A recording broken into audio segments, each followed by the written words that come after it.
so inspiring because, you know, there's so much troubled youth right now. And I feel like the way society is right now, there's less structure. And I feel like there's a lot of lost souls and some people that feel like they're never going to be able to get out of the circumstance that they're in.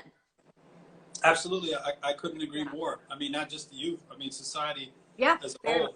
In the U.S., 46% of adults deal with mental illness at some point in their life. And this pandemic is just creating spikes and you know, showing the inequalities, disparities between the different social classes, different ethnic groups. And there's a lot of division, which is really unfortunate. The division is causing more problems, more angst, more anxiety.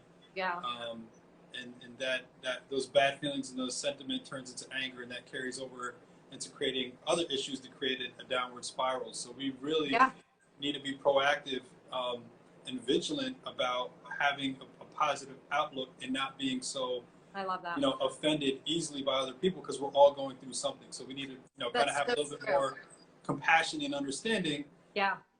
Because I can't tell you how many times where I've been in a situation and I might have reacted something emotionally and then forget about it. It escalates. Or another time where I took a second and didn't react how I would have, and then, you know, come to find out when I responded or approached the person the other way, then they backed up. It's like, oh, my bad. I just had a rough day or going something. And what could have turned into aggression turned into an apology on their part. So that's so true. So yeah, we all need to have a little bit more understanding and a little more patience. Short. Let's just, like, I love that. You know, slow down and just tune into your breath and just, you know, try to just connect with people on their energy and find solutions. I love that. I love that you said just to slow down and just to breathe. And I feel like a lot of empathy is needed lately, a lot of understanding, a lot of patience. And I do see, sadly, I've lost some friends to suicide and to some deaths lately. Really sorry for your loss. I mean, suicide is close to me. I've lost a cousin and uncle and other people.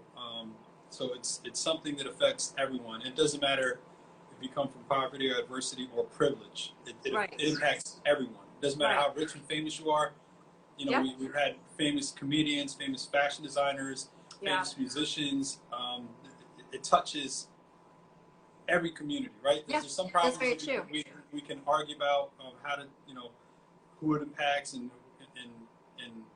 I got to kind of, I guess, differ to what people's interests are, but mental health is an issue that not only impacts everyone, regardless of their background or circumstances, but it's also something that's the derivative of every other issue we have in society. When you talk about racism and discrimination and domestic violence, these are all byproducts of poor mental health or poor conditioning of the mind.